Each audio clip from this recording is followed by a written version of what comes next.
first event, hosted by the Indonesian Business Association in Qatar. So let me begin by, of course, introducing also my team, my colleagues.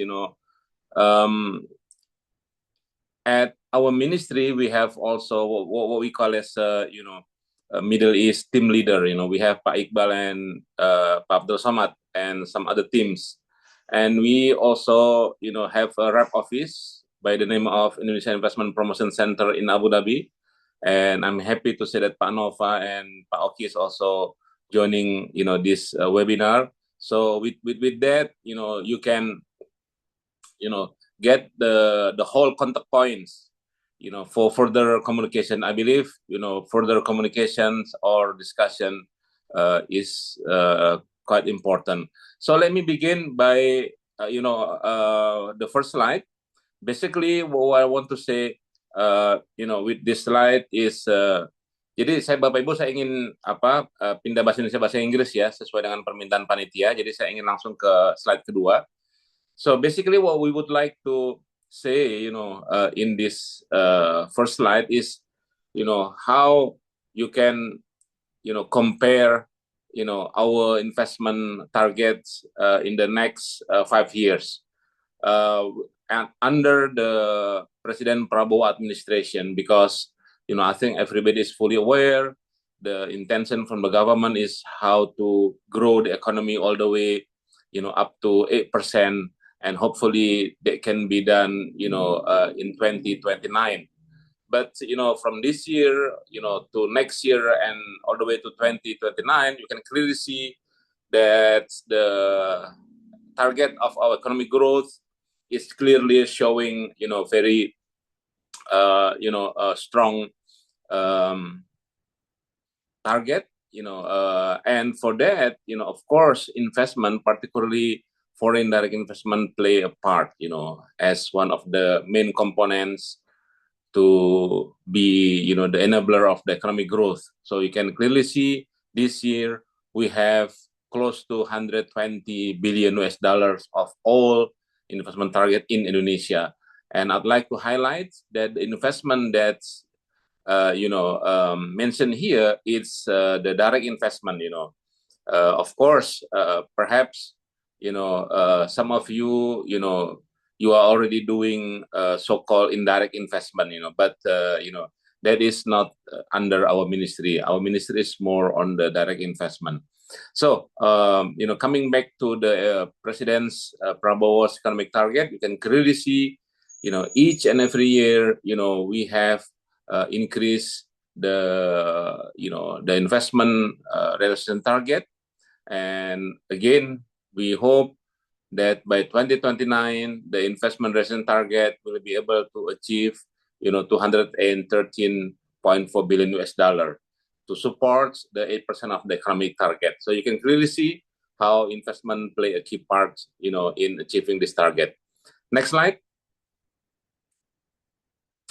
If you compare, I think some of you, Pak Nurdin, and some of you, you work in Qatar. Qatar is, one of the richest, countries in the Middle East or in the world, even, you can be proud of, as Indonesia is a member of G20 and the only G20 member in ASEAN. Yeah.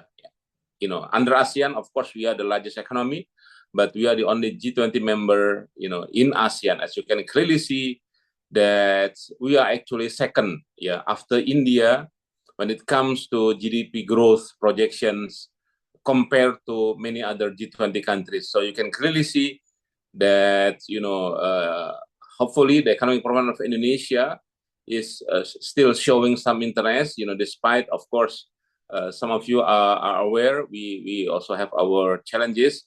But again, this is what I would like to basically, make it loud and clear that, Indonesia, we remain optimistic that within G20 countries, we hopefully will be able to,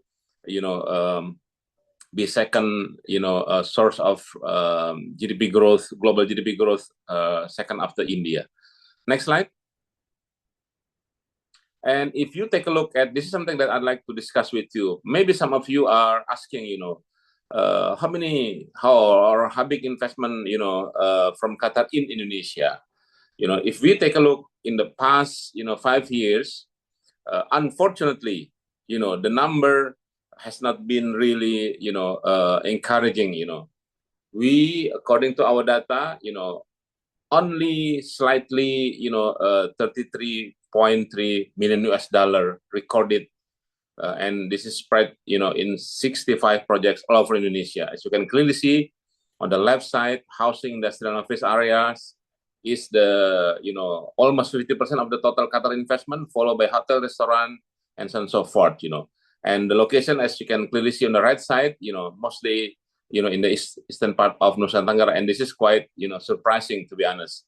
So I believe this number does not represent the true potential of the Qatar as the source of investment in Indonesia.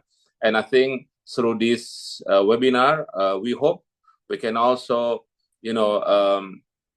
get your feedbacks, also get your support on how to, bring in, how to attract more investment from Qatar, to Indonesia. Next slide. Again, compared to other, Middle East countries, Qatar is actually the fourth, largest source of FDI in Indonesia after UAE, after Saudi Arabia, and even after Yemen. I think some of you find this quite, surprising, but that's the fact. Of course, you need to understand that the way we record our investment is based on the country of establishment, meaning there is a likely that some Qatar investment in Indonesia is recorded not directly from Qatar, but through, third middle country. So that's my suggestion. So we can discuss about that further. Next slide. Of course, these are, some leading, Qatar's companies in Indonesia. I think the first one, I think this is quite interesting for you to take note. So the Komodo Resort in East Nusa Tenggara, followed by some other projects, and of course, QNB is, one of the largest banks in Qatar that is, having a strong presence in Indonesia. But again, our investment relation investment number does not, include investment in the banking industries or in the insurance or in the financial sector. So that's why, the QNB investment is actually under the supervisory of the Indonesian Financial Services Organization, or OJK. Next slide. We have a number of key sectors. We have, at least 9 key strategic sectors. We hope we'll be able to attract investment in these key sectors like renewable. So I'm referring to not only the hydropower or solar power, but also many other, power. And I'm happy to say that, for instance, the UAE company like Masdar, they have huge, floating power plant in Cirata, West Java, and Saudi Arabia Aqua Power is also having similar commitment. And I hope, of course, we'll be able also to attract investment from Qatar in the renewable. And then, of course, downstream industry. So I'm referring not only to the, let's say, nickel business, but also many other, commodities, as we have huge, opportunities. And of course, food security, this is also quite important. So I think last week, we had, I think, visitor from Saudi Arabia. They are also exploring this investment opportunity in the food security, and then semiconductors, digital economy, export-oriented industry, and many others. So I think healthcare, this is also quite important. So with this,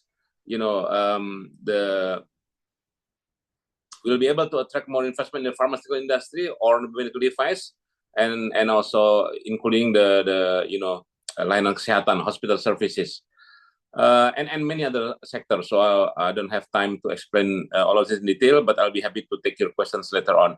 Jadi saya tidak bisa menjelaskan secara lengkap karena waktunya terbatas, tapi nanti kalau ada pertanyaan saya akan coba jawab semaksimal mungkin. Next.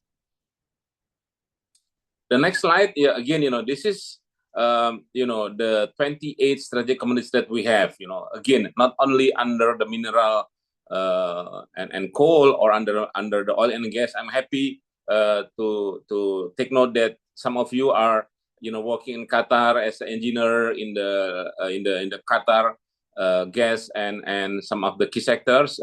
But then again, this is our potentials. Indonesia is the #1 producer and exporter in the nickel. Tin is we are #2. Bauxite we are #6. In the coal, I think Indonesia is the largest exporter, but in terms of the reserve, I think we are #7, and many other key sectors. So with this, the intention from the government is to attract investment to the downstream industry, meaning that the processing is mostly welcome in Indonesia. Next slide. This is the way we always try to make investment in Indonesia to be more favorable. Jadi ini yang kami lakukan agar iklim investasi di Indonesia selalu kompetitif dan menarik, diantaranya dengan melakukan berbagai kebijakan untuk menyederhanakan dan mempermudah perizinan berusaha di Indonesia. Ada Undang-Undang Cipta Kerja dan turunannya, dan lain-lain. Dan ini sudah langsung bisa dinikmati melalui layanan online single submission atau OSD BKPM. Lanjut, next slide. Ini adalah insentif. This is the number of incentive that is available in Indonesia. Again, if you do business in some key sectors, you'll be eligible to get the tax holidays or tax allowance or import duty exemptions and some other attractive tax incentive. Next slide. This is the golden visa. I think this is also quite important. Of course, this is valid not for you as Indonesian, but this is only valid for foreigners. There are two choices. Jadi ada dua. Yang pertama ini adalah investor untuk individual. Nah, individual ini nanti tindak lanjutnya tidak di Kementerian Investasi BKPM, tapi nanti di Kementerian Lembaga Pembina Sektor terkait. So basically, if let's say a Qataris intends to work and stay and live in Indonesia for longer time, they'll be able to apply for the corporate investors by doing $25 million investment in Indonesia. They'll be able to get the golden visa and stay in Indonesia for 5 years without any interruption.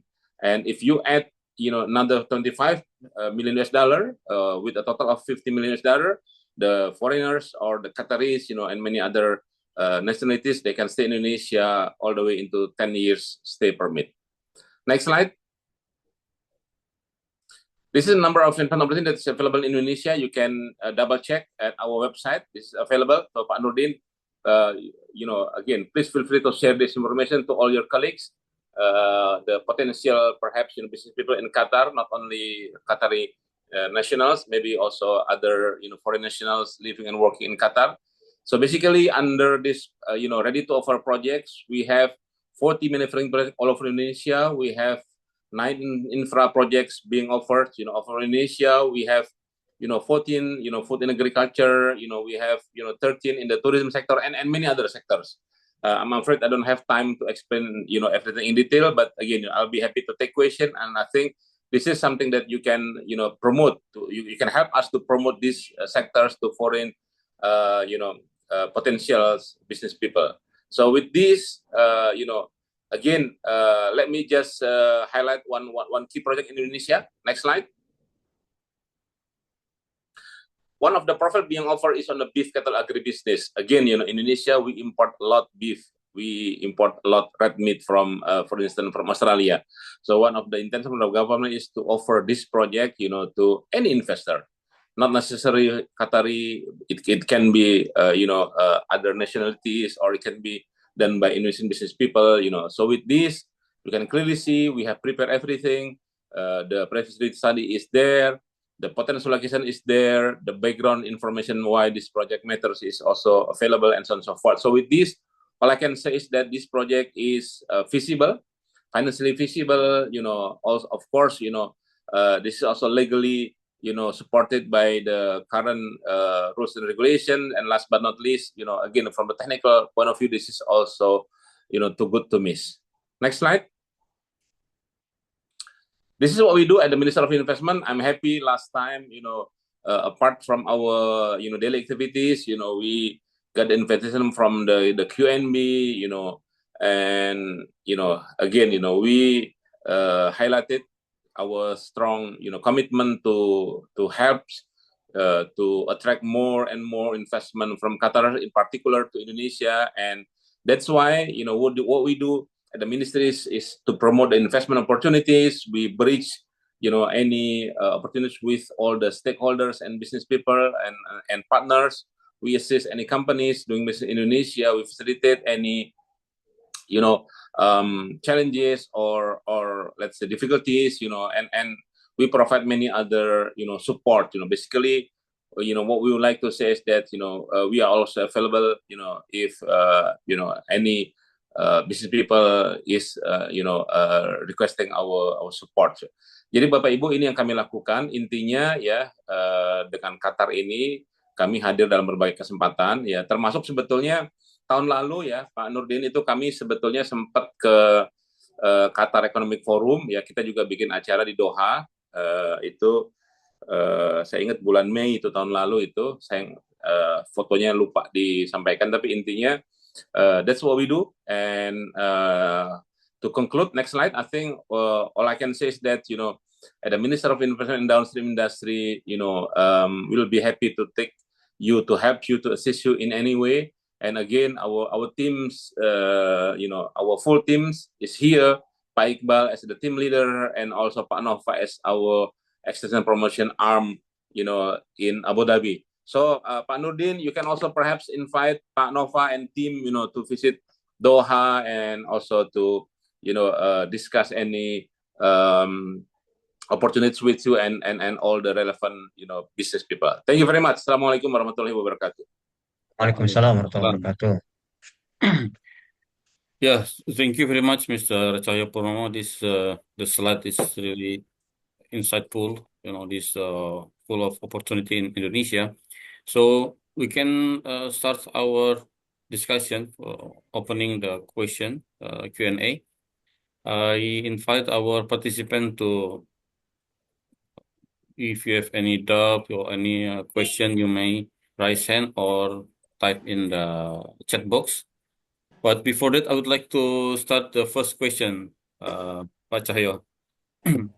Pak, ini kan saya tinggalnya di Misaid ya Pak. Saya di Misaid in oil, gas, petrochemical and construction company. Jadi di lokasi saya di Misaid itu dari oil, gas, petrochemical dan construction company. Kalau yang untuk construction itu sebelumnya mereka tuh cari untuk aspal itu bitumen ya. Bitumen. Nah, kalau untuk itu apakah nanti mereka saya infokan aja untuk kontak langsung ke BKPM atau gimana Pak? Itu yang pertama. Kemudian kalau untuk investasi Indonesia itu kan kadang memang dari orang lokal visit ke Indonesia, tapi seringnya juga kan mereka delegate ke nationality lain, misal India kan, kita ajak teman India buat ke Indonesia. Umumnya mereka cari untuk perkebunan ya, perkebunan yang dari kenalan saya. Untuk info-info di mana area perkebunan itu yang di-assign untuk investment itu kan saya juga nggak paham. Apakah itu nanti bisa juga ditanyakan ke BKPM atau gimana Pak? Itu aja dua pertanyaan saya Pak. Baik, terima kasih Pak Bivitri. Jadi pertanyaan pertama Pak soal bitumen aspal Pak, iya Pak, itu nanti kami sempat ketemu dengan salah satu perusahaan Qatar Pak yang menyampaikan minatnya ya. Nanti kita akan kontak kembali Pak Nova, Pak Iqbal, itu tolong dihubungi kembali Pak, yang tahun lalu kita kunjungi itu, saya lupa nama perusahaannya itu. Memang ada itu Pak, dan memang kita punya potensinya Pak, jadi dari aspal buton dan lain sebagainya ya. Nanti akan sekali lagi akan kami tindak lanjuti Pak.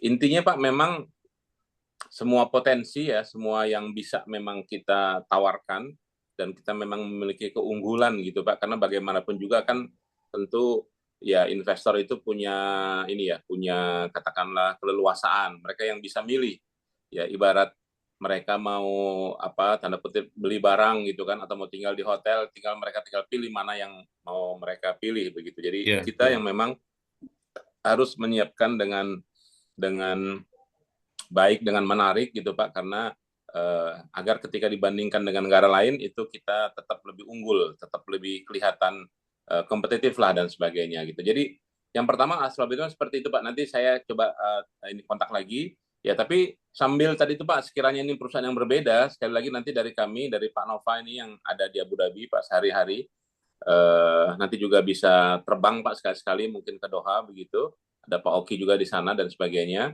ya, dan tim kami lainnya Pak. Nah, yang pertanyaan yang kedua itu Pak, sebetulnya Pak kembali ke yang tadi itu, yang peta peluang investasi deh, Mbak Wida Oh, oke, ditampilkan. oke. Ada peta Nah, itu sebetulnya investasi ada di itu sini, Pak, Pak. yang di bidang tadi Pak, Oke. agriculture plantation dan sebagainya Pak. Hmm, oke. Memang Pak, kalau untuk CPO dan turunannya Pak ya, ini terus terang itu termasuk yang memang juga ditawarkan ya. Dan memang kalau kita perhatikan Pak ya, itu kan memang ada beberapa proyek di bidang turunannya itu Pak. Ya, ini misalnya di Riau itu ada CPO Industri itu Pak, nomor 13 ya kalau nggak salah ya. Oke, Pak. Nah, kemudian nanti di Kalimantan juga ada itu Pak. Ya. Nah, jadi memang intinya Pak, didalami dulu Pak, yang investor cari itu apa gitu Pak. Apakah Ya, memang ya. perlu misalnya CPO-nya crude palm oil-nya begitu Pak, atau juga perlu produk lainnya, karena sekarang ini juga banyak ada yang cangkang kelapa sawitnya, ada yang mereka juga pakai buat oleochemical-nya misalnya dan lain sebagainya begitu. Nah, ini yang perlu dalami. Tempo hari Pak Nova juga memfasilitasi dari India ke Kalimantan itu, saya lupa nama perusahaannya apa, itu juga udah sempat Zoom Pak. Nah, jadi intinya itu tadi Pak, semua minat yang mereka sampaikan pasti kami bantu Pak. Ya kami ya pertemukan dengan misalnya pemilik proyeknya atau calon bisnis partnernya atau pihak-pihak lain yang memang membutuhkan Pak, supaya ya ini bisa kita intinya kita optimalkan semua peluang yang ada Pak. Jadi biasanya Pak, kalau mereka ada kunjungan-kunjungan ke lapangan, ya sekiranya memang waktunya juga pas kosong dan lain sebagainya Pak, tim kami juga nanti akan mendampingi Pak. Jadi kalau ada pertemuan-pertemuan yang atau kunjungan-kunjungan yang memang diperlukan. Ringkasnya begitu Pak Moderator, Pak Bevi. Makasih Pak. Siap, siap. Terima kasih, Pak. Ya, karena kan kita juga sebagai pekerja di sini juga pengen juga kan memberikan masukan apa untuk ke Indonesia sesuai dengan kapasitas yang kita bisa kan. Kebetulan saya juga bekerja di bagian procurement, bagian tender pengadaan di perusahaan pemerintah. Jadi ya eh, ya dapat banyak info, kadang dapat request dari beberapa perusahaan yang saya mungkin yang perlu konsultasi lebih lanjut ke BKPM yang mungkin bisa membantu atau mengarahkan ke instansi mana yang tepat. Terima kasih Iya, Pak mungkin Wati. saran saya gini Pak. Saran saya gini Pak. Ini berlaku untuk umum Pak ya, semua Pak. Silakan saja mungkin nanti Pak Nurdin ya untuk yang membantu juga ya. Mungkin nanti bisa dikoordinasikan begitu Pak. Jadi sekiranya tadi ada permintaan informasi atau inquiries dan sejenisnya Pak, ya bisa langsung menghubungi Pak Nova, bisa langsung juga fungsi ekonomi di KBRI Doha Pak ya. Penggantinya Pak Iwan, saya lupa namanya begitu. Itu juga nanti bisa dibantu Pak. Intinya kita ingin tadi itu Pak, semua informasi yang memang diperlukan ya Pak, supaya kita juga terus terang kami juga ingin memanfaatkan kehadiran bapak-bapak sebagai pekerja migran Indonesia ya, karena sebagai profesional di Qatar itu Pak, itu untuk membantu gitu Pak, membantu mempromosikan lah Pak. Jadi tentu dalam berbagai aspek ya, termasuk tadi itu Pak peluang investasi yang ada di Indonesia. Jadi sekali lagi memang kita lihat Pak peluangnya besar ya, tapi memang apalagi dengan kehadiran kemarin Pak ya, Bapak Presiden kan kemarin dari sana begitu loh. Jadi saya yakin ya semakin banyak gitu Pak minat-minat yang disampaikan dan lain sebagainya. Nah, tempo hari juga sempat ada dari KBRI itu kirim kawat kepada kami, ada delegasi datang ya, sudah kita persiapkan dengan baik, tapi kemudian kami dapat kabar terakhir batal Pak delegasinya gitu. Jadi intinya sekali lagi, kalau boleh saya ingin mengundang Pak Nova dulu Pak untuk mungkin sekaligus berkenalan dan sebagainya Pak, supaya nanti tindakannya lebih gampang. Silakan Pak Nova.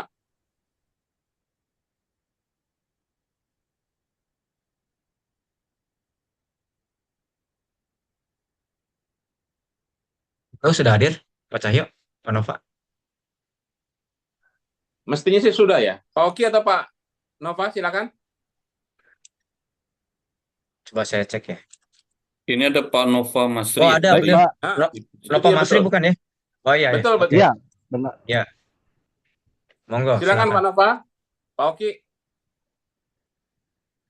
Baik Pak, mungkin sementara menunggu Pak Nova, Pak Nurdin dan rekan-rekan dari Qatar, IBAK, kami perkenalkan diri, saya Oki, saya adalah Deputy Director, Wakil Kepala di Kantor Indonesia Investment Promotion Center di Abu Dhabi.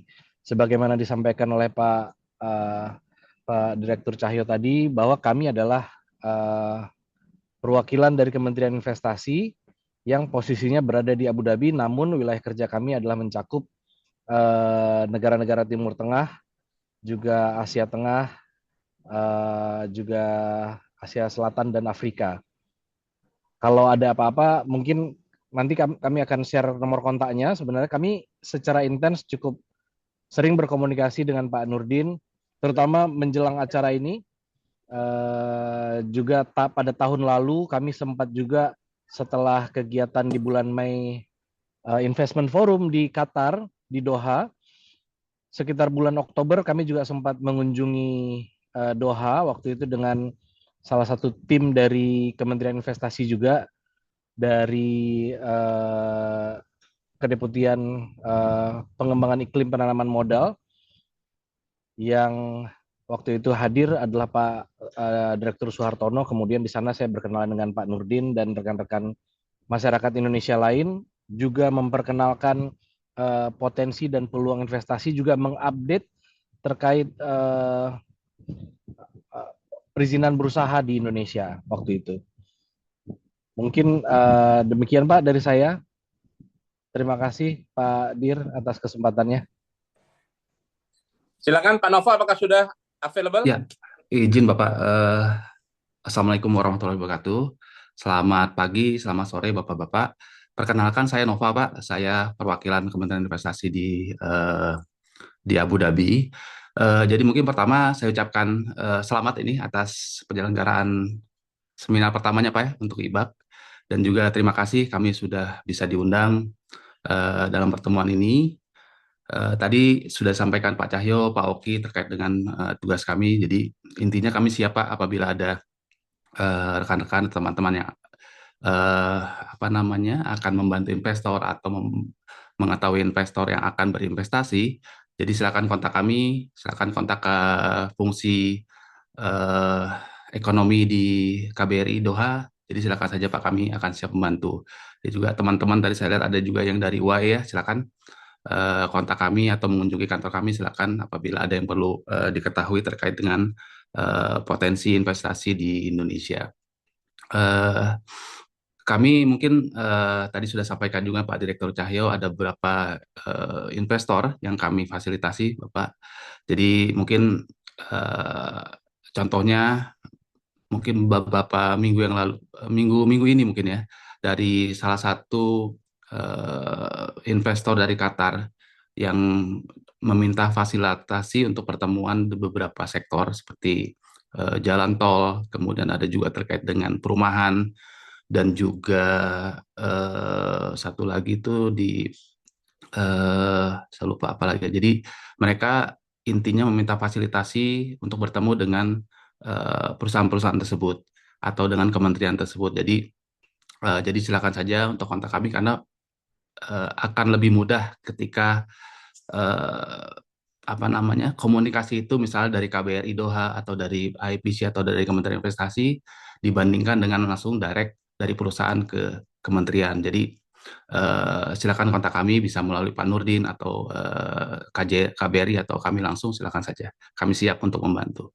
Mungkin itu Bapak, nanti bisa di sesi diskusi kita bisa dalami lebih lanjut. Terima kasih. Baik, saya kembalikan ke moderator. Silakan Pak Bevi. Terima kasih Pak Cahyo, Pak Nova, Pak Oki. Silakan bagi rekan-rekan yang ingin menanyakan hal lain lebih lanjut atau ke Pak Nurdin, mungkin ada yang ingin disampaikan. Silakan Bu Kartini. Selamat pagi waktu Qatar, Bapak-Bapak sekalian. Mungkin pertanyaan saya Maaf saya tadi join agak terlambat. Kalau mungkin sebelumnya sudah dijelaskan, yang ingin saya tanyakan ada dua hal. Kalau dari sisi angle Indonesianya, kira-kira investasi di bidang apa atau di daerah mana yang diprioritaskan gitu. Jadi akan lebih baik bagi Indonesia bila kita sebagai diaspora bisa membantu Indonesia untuk menarik investor dari luar. Kemudian yang kedua, mungkin kepada Pak Nova atau Pak Oki, berdasarkan atau mungkin juga Pak Cahyo ya, berdasarkan pengalaman selama ini, kira-kira apa sih bidang yang paling menarik dari para investor dari Timur Tengah gitu, terutama GCC ya, mungkin tidak terlalu jauh ke Egypt dan lain sebagainya, tapi dari GCC kira-kira ketertarikan mereka itu di sektor-sektor apa? Itu saja pertanyaan saya, terima kasih.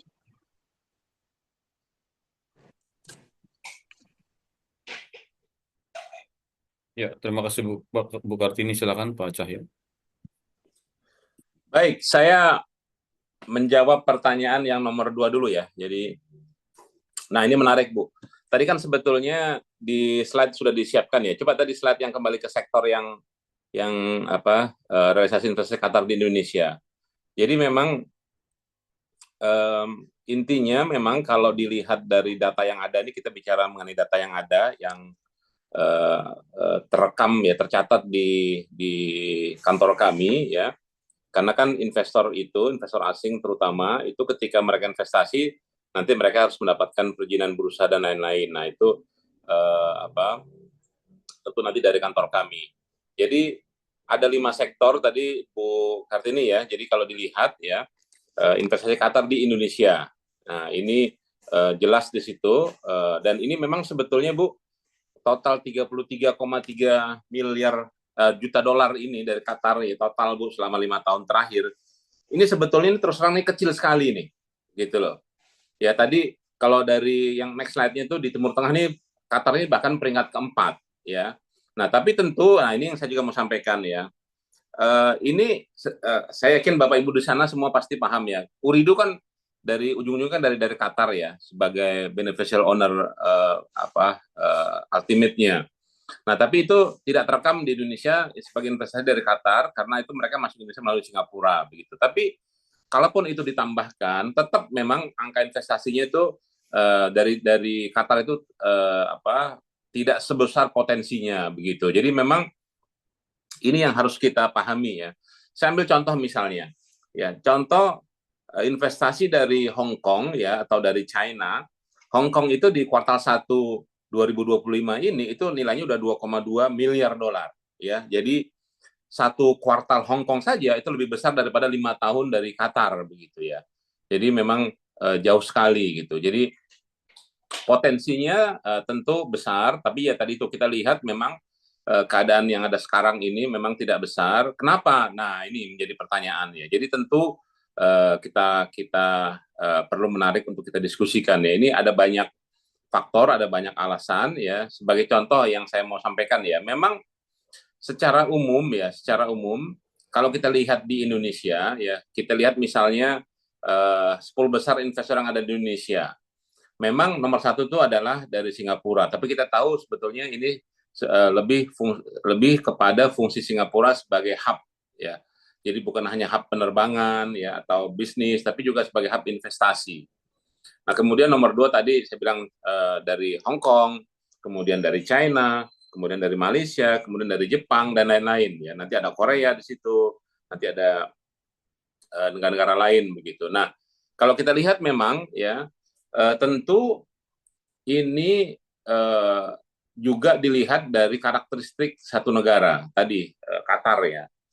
Saya yakin investasi Qatar di misalnya contoh di sepak bola ya, kalau nggak salah PSG ya, Paris Saint-Germain itu punya Qatar ya, Pak Nurdin.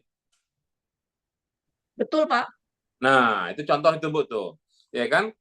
Kenapa Bu? Karena sebagai investor Bu ya, dari kacamata investor ya, tentu mereka tuh punya pilihan. Ya, tentu mereka punya banyak pilihan. Mereka punya uang mau diinvestasikan kemana begitu. Tentu mereka punya banyak pilihan. Tadi yang saya bilang kan ada yang di sektor misalnya keuangan, perbankan, asuransi dan sebagainya itu di luar BKPM atau hulu migas begitu. Itu di luar BKPM. Nah, tapi kami di luar semua sektor itu. Nah, jadi kalau kita kembalikan, Bu, jadi ini memang ya tidak bisa dipungkiri juga tadi dari karakteristik investor asalnya begitu. Nah, kalau kita lihat, Bu, misalnya nih ya, saya kita tahu lah ya, kalau dilihat kalau Ibu menyebutkan misalnya 10 perusahaan top Qatar gitu ya, itu saya yakin mayoritas masih fokus di sektor nggak jauh dari migas lah ya. Mungkin ada Qatar Gas dan sebagainya begitu. Kalau kita bandingkan misalnya nih dengan katakanlah misalnya contoh 100 perusahaan China begitu. Nah, itu mayoritas mereka di berbagai sektor begitu, termasuk sektor-sektor yang memang memerlukan teknologi. Ya, kita tahu seperti Jepang, ya, Korea itu boleh dibilang miskin sumber daya alam gitu, tapi banyak perusahaan global dari Jepang, dari Korea dan lain sebagainya. Nah, ini tentu ya dari sisi Qatar sendiri, saya yakin Qatar juga berusaha untuk mendiversifikasi ekonominya. Makanya kekuatannya bukan hanya di sektor katakanlah tadi seperti migas atau gas dan sebagainya, tapi juga berada ke sektor telekomunikasi gitu kan. Mungkin juga nanti mereka masuk ke sektor seperti makanan, ya ada grup besar dari Qatar Balatna misalnya dan lain sebagainya. Ada juga mungkin mereka masuk ke, kita tahu misalnya seperti pers ya, Al Jazeera ya dan lain-lain. Jadi intinya memang ada banyak faktor ya. Contoh misalnya nih, saya yakin dari Qatar tuh tidak tertarik investasi di sektor elektronik. Saya yakin dari Qatar tidak tertarik di sektor otomotif misalnya, atau di sektor misalnya pakaian jadi misalnya, atau alas kaki dan lain sebagainya begitu. Saya yakin mereka mungkin tertariknya sektor tertentu ya, mungkin pembangkit listrik ya kan, ada Nebras Power misalnya, tadi misalnya ada pangan misalnya dan lain-lain sebagainya. Jadi memang cakupannya dari Qatar sendiri, mereka juga memiliki keterbatasan, dan di kita juga di Indonesia misalnya, kita juga ya contoh misalnya nih tidak banyak misalnya perusahaan katakanlah contoh ya Indonesia yang dinilai menarik ya misalnya untuk diakuisisi oleh perusahaan Qatar gitu. Ini juga mungkin nanti kita bicara tahap berikutnya. Jadi tidak hanya investor itu masuk melalui yang disebut dengan greenfield investment, ya mereka mulai dari baru, dari nol, ya dari tidak punya lokasi dan lain sebagainya, tapi mereka juga bisa masuk melalui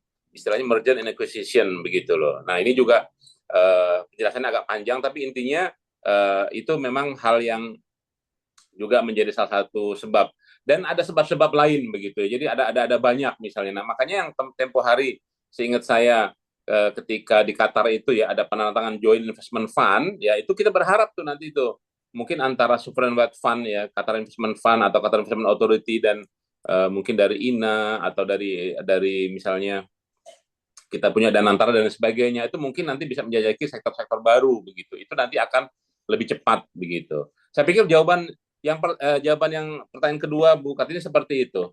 Tadi saya lupa pertanyaan pertama ya. Pak, maaf melanjuti diskusi. Kalau Qatar itu sangat maju ya untuk Qatar Airways-nya. Apakah ada peluang seperti misalnya membuat maintenance facility di Indonesia gitu, Pak? Saya dengar itu dulu pernah ada wacananya. Karena kan menjadi sangat strategis ya, karena Indonesia pernah punya fasilitas untuk kedirgantaraan ya. Indonesia saya paham ya. Jadi gini Bu, itu tentu mungkin ya, itu tentu juga tidak tertutup begitu Bu ya. Nah, itu tentu ada dua Bu ya, dari Qatar Airways ya, mereka bisa menggunakan, kita punya GMF, General Maintenance Facilities gitu ya.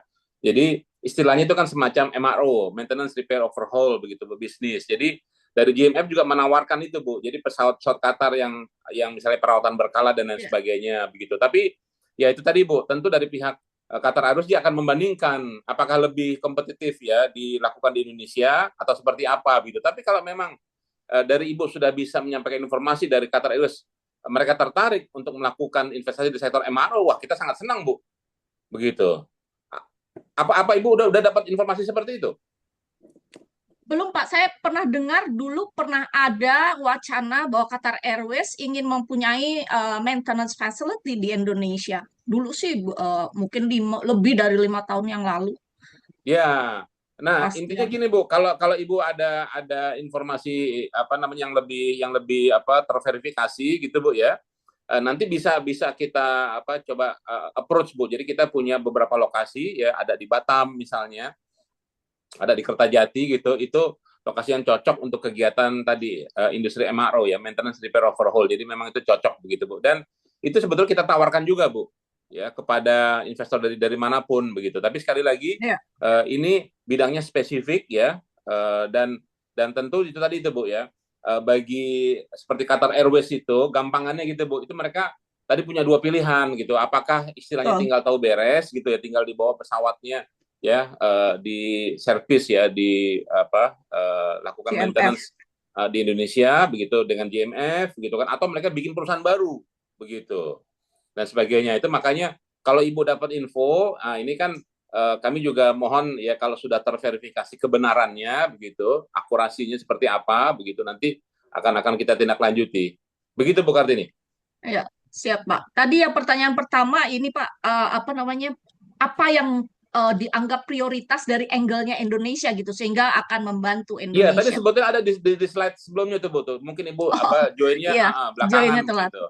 Iya, tapi Ya, intinya itu sudah ada Bu ya, dan sekali lagi sudah banyak perusahaan asing yang datang ya, dan lokasinya juga tersebar luas di seluruh provinsi Indonesia, karena kan kita juga punya kepentingan agar investasi asing itu ya masuk itu tidak terkonsentrasi misalnya hanya di satu pulau, di satu wilayah tertentu, tapi seluruh ya, Indonesia. Nah, itu makanya tadi sudah kita sampaikan ya, ada tadi industri ya terkait dengan misalnya yang apa hilirisasinya, downstreamnya, ada renewable-nya, ada industri pangan begitu kan, ada misalnya semiconductor, digital economy, dan lain-lain. Jadi saya pikir seperti itu. Pak Nova ada tambahan? Silakan. Terima kasih Pak Direktur Bu Kartika. Memang sama dengan disampaikan dengan Pak Direktur Cahyo tadi Bu. Memang sudah ada beberapa sektor yang diprioritaskan oleh pemerintah. Tapi memang di luar itu kami juga siap fasilitasi Bu di luar sektor-sektor yang sudah besar itu ya. Jadi kan untuk minimal investasi asing di Indonesia itu kan harus 110 miliar Bu. Jadi apa namanya? Kami siap ketika misalnya ada investor-investor yang hanya bisa minimal investasi 10 miliar tersebut, kami siap membantu di luar tadi yang prioritas dari pemerintah tadi di sektor-sektor tertentu. Jadi apapun sebenarnya, sektor apapun kami siap membantu Bu ya, ketika ada investor itu masuk ke Indonesia. Kalau dilihat memang banyak walaupun jumlahnya relatif kecil ya kata, tapi memang ada beberapa proyek yang tercatat gitu kan, kami juga mencatat nilainya berapa, proyeknya berapa gitu. Jadi walaupun tidak kami fasilitasi, mereka biasanya langsung melalui konsultan atau melalui apa sendiri dia memasukkan NIB atau daftar perusahaannya langsung secara langsung. Jadi secara potensi ada Bu, tinggal kita mungkin bisa lebih berkoordinasi lah dengan private sector di Qatar atau di UAE melalui BKPM, melalui KBRI atau IPC. Jadi kami siap untuk membantu perusahaan untuk berinvestasi di Indonesia. Mungkin itu baik. tambahannya. Terima kasih. Ya, berarti yang umum itu 10 miliar ya Pak, bukan 1.000 US dollar. Maksudnya Di terus ketentuannya tadi. di regulasinya 10 miliar Bu. Jadi mungkin Baik, konversinya agak berbeda, nanti di dolar ya, di ya. mungkin dulunya agak dekat dengan 1.000 dolar gitu ya. Iya, betul. Tapi sekarang udah jauh jadinya. Ya, Tapi 10 tapi regulasinya tuh dalam rupiah ya Pak, 10 miliar berarti. Baik, Iya, di apa di apa istilahnya itu dinominasikan rupiahnya 10 miliar dan juga nanti harus berbentuk PT Bu. Jadi ya, mau tidak mau kan harus apa namanya membentuk PT di Indonesia. Mungkin itu Bu tambahannya. baik. Terima kasih Pak Nova, Pak Terima Cahyo juga. Ya, terima kasih Boni karena keterbatasan waktu. Terima kasih Pak Cahyo. Dan juga tadi saya baru tahu tadi insight menarik tadi dari Pak Nova bahwa 10 miliar sudah bisa berinvestasi itu. Saya kira itu bukan jumlah yang besar itu ya. Maksudnya bisa itu mudah kita dekati. Nggak mesti perusahaan besar. Bahkan personal di Qatar pun ya amat terjangkau sih menurut saya. Ya mungkin itu kita yang dari rekan-rekan ini yang bisa bantu di lapangan di taktis operation di lapangan yang ya kalau nggak bisa ke perusahaan besar pun itu amat apa ya visible lah kalau cuma untuk jumlah sekian ke personal-personal di Qatar. Ya sekali lagi terima kasih Pak Cahyo, Pak Iya, iya, Nova. sedikit tambahan Pak, sedikit Ya, tambahan ya, Pak ya. Budi ya. Jadi yang 10 miliar Pak Nova sebutkan tadi itu Pak, itu di luar tanah dan bangunan ya Pak ya. Jadi kalau Ya, misalnya perusahaan akan mendirikan tadi investasi baru di Indonesia Pak, jadi nilai 10 miliar rupiah itu atau yang setara itu di luar tanah dan bangunan Pak. Jadi tanah dan bangunan itu kan bisa sewa Pak, ya bisa juga dimiliki atau dibeli begitu Pak. Jadi investor tuh punya pilihan lah. Jadi tidak harus beli Pak. Nah, tapi nilainya tadi itu adalah di luar tanah dan bangunan. Demikian Pak, karena singkatnya. ya Makasih Pak. karena kalau saya boleh share sedikit ya Pak Cahyo, sekitar 2012 kami komunitas Indonesia di Qatar itu pernah urun dana hingga 8 miliar kita bikin usaha di Indonesia. Ada yang beli untuk sawit karena kan saya di Sumatera jadi ke perkebunan sawit ya, ya saya kira ya, mudah-mudahan bisa memberikan insight juga ke teman-teman yang lain dan ini info yang bermanfaat. Terima kasih Pak Ya, Cahyo, Pak Nova, Pak Nurdin mungkin ada sedikit sedikit tambahan. sedikit Pak. Ini karena Bapak nih. Jadi Pak, yang tadi itu khusus PMA Pak ya. Jadi PMA. jadi gini Pak. Ya, Jadi ini kan berbeda ya. Jadi di Indonesia itu ya kan skala usaha itu dibagi menjadi yang pertama tuh mikro. Mikro tuh sampai dengan 1 miliar rupiah ya. Dari 0 sampai dengan 1 miliar tuh mikro. Nah, kemudian 1 sampai 5 itu kecil, usaha kecil begitu. 5 sampai 10 itu menengah dan 10 ke atas itu besar di Indonesia kelasnya. Nah, asing ya seperti misalnya dari Qatar itu nanti jatuhnya yang 10 miliar ke atas tadi oke. begitu. Iya, iya, Nah, sebentar, jadi kalau sebentar. tadi misalnya Pak Sebentar. Lutfi, Apa misalnya itu, Bapak? urunan 8 miliar, tapi Bapak sebagai WNI, Pak, jadi nanti Bapak nggak kena ketentuan 10 miliar itu, Pak. Oke. Gitu, Pak ya. Ya, Makasih, Pak. ya. Siap-siap. Pak Nurdin, silakan. Mungkin ada mau disampaikan sebelum menutup sesi yang pertama.